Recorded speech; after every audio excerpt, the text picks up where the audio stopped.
Hi everybody and welcome back on the channel. I hope everybody is fine. Today we are going to discuss Panzer Dragoon Remake running on the Stadia system. So as I explained in my previous video, there is currently 2-month free trial on the Stadia Pro subscription. So I think it's a good opportunity for us to try Panzer Dragoon Remake running on a more powerful system than the Nintendo Switch.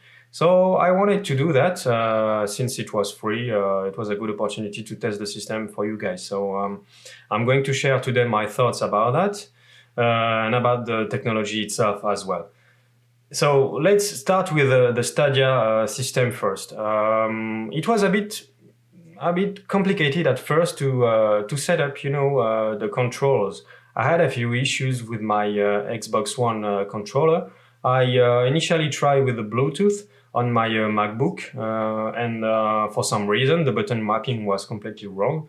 I checked on Reddit, and apparently some other users had similar issues. So I tried again a little bit later to reconnect the controller, and this time it worked. So it's something you have to keep in mind when using a Bluetooth controller. Later I used a cable, a USB cable to connect my controller to avoid any additional issues. So I tried with the Xbox One controller, it worked okay. With the PS4 controller, it worked fine. I didn't try with the Switch controller, but it's listed as a compatible controller, so you should be able to connect at least with a cable to your MacBook and probably to your PC as well.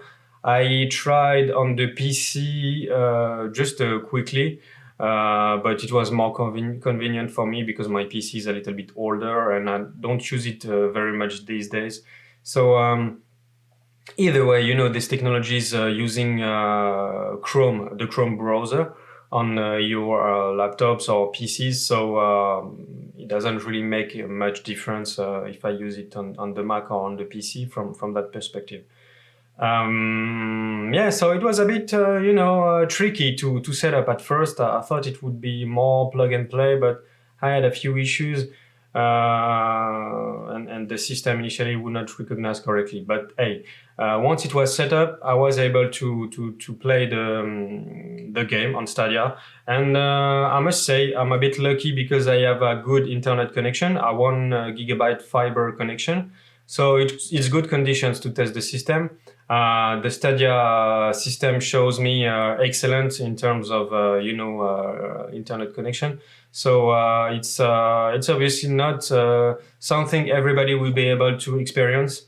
I assume your experience will vary depending on the quality of your internet connection, and maybe a little bit depending on your system, such as if you're using a PC or if you're running the games on a TV.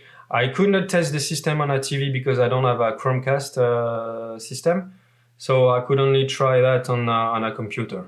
So my analysis today would be based purely on that. Let's discuss the game now. The game, first impressions, the game performs really well. It's in many areas it's an improvement over the Nintendo Switch version. I didn't have really latency issues, so it plays fine. It's quite impressive from that perspective because it's purely cloud-based, and we know that Panzer Dragoon is a game that requires a lot of reactivity, so it's quite impressive. In 99% of the cases, I could not see the difference. And there are a few instances where I'm not sure if it's this slight additional latency that is causing that, but it seemed that it was a bit harder for me to dodge some enemies in some cases. Because I think on the Nintendo Switch, at the end, I was so used to the game, I was, familiar with enemy placement, etc. So I was able to make more perfect dodges. And in this version, I'm not sure if it's because of the latency or if it's because I'm just bad. I don't know, but maybe there is something with this latency. But in most cases, honestly, from that perspective, you can play the game on Stadia. It's not really going to affect your experience very much in terms of latency. Let's talk about graphics. So the graphics are a solid 1080p and 60 frames per second. So it's similar to what we had on the Nintendo Switch before the patch 1.3 in terms of resolution.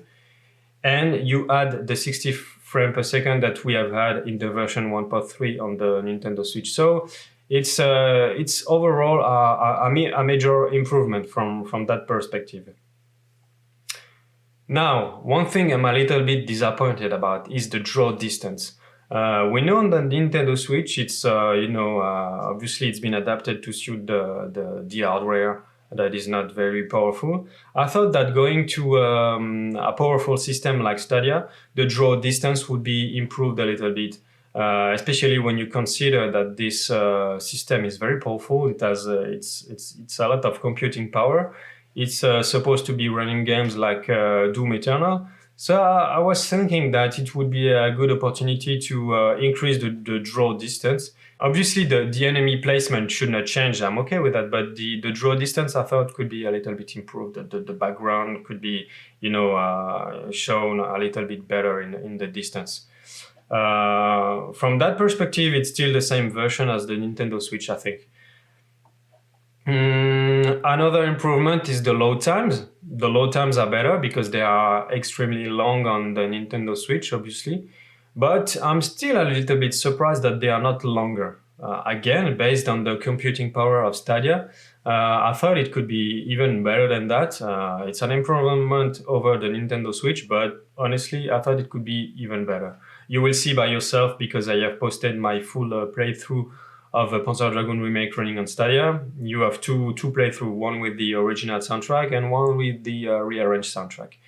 So again, I was a little bit surprised about the load times. They are better, but they are not as good as I was expecting.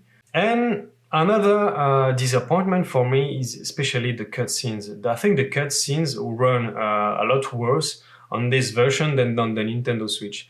It's probably because it's been compressed to hell. You will see a lot of artifacts, especially in the dark areas, especially the ones at the end of the game. If you look at the cloud, at the sky where it's dark, you will see a lot of artifacts. Especially, it's very similar to what you can experience sometimes on Netflix if you have a bad connection. They will compress the dark areas, and you will see a lot of big blocks, bricks. So.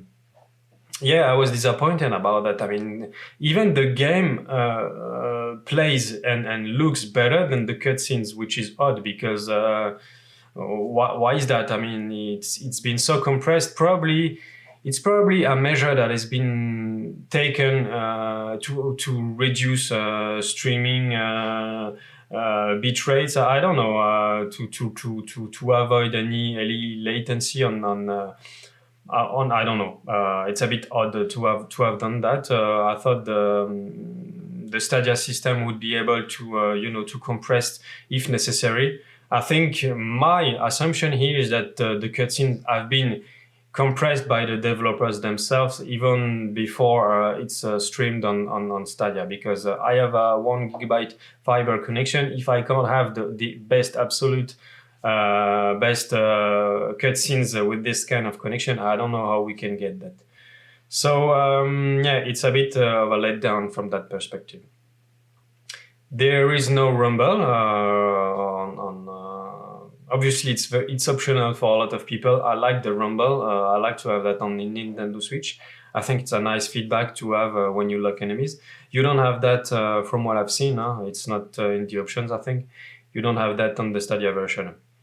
Other than that, I must say it's a very playable and enjoyable version. If you are waiting for your physical version of Panzer Dragoon Remake on Nintendo Switch, I would say maybe you play this one, and then you can have your physical game later. If you don't want to pay twice on the Nintendo Switch, you can still play this version for free, and you wait for your physical version to come.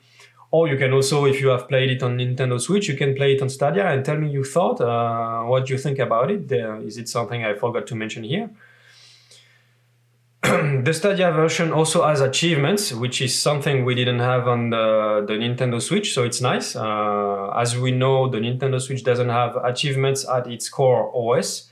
It could have been implemented at the game level, similar to what Ori or other games are doing. Some games have achievements at the core level. But here it didn't happen on the Nintendo Switch version of Panzer Dragoon Remake. So the developers have added some achievements on the Stadia version. So let me show you quickly what we have here. So Panzer Dragoon Remake actually have 22 achievements, and they are not so hard to unlock. You know, as you know, I have already unlocked 18 of them.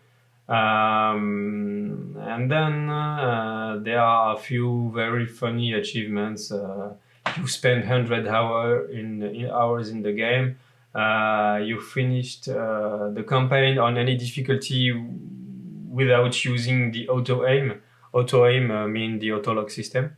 So yeah, it's a nice touch, I think. But honestly, I don't really care about achievements personally. It's nice. It's a nice touch. It's nice for all those who like it. Even though at the moment I'm not sure many people will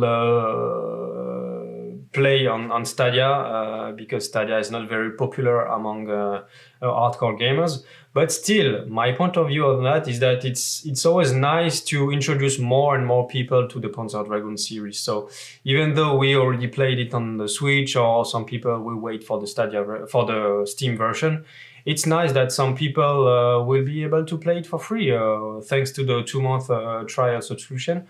Or if they are already paying for the Pro subscription, they can have this game for free, which is nice. There is probably a deal between Stadia and Forever Entertainment.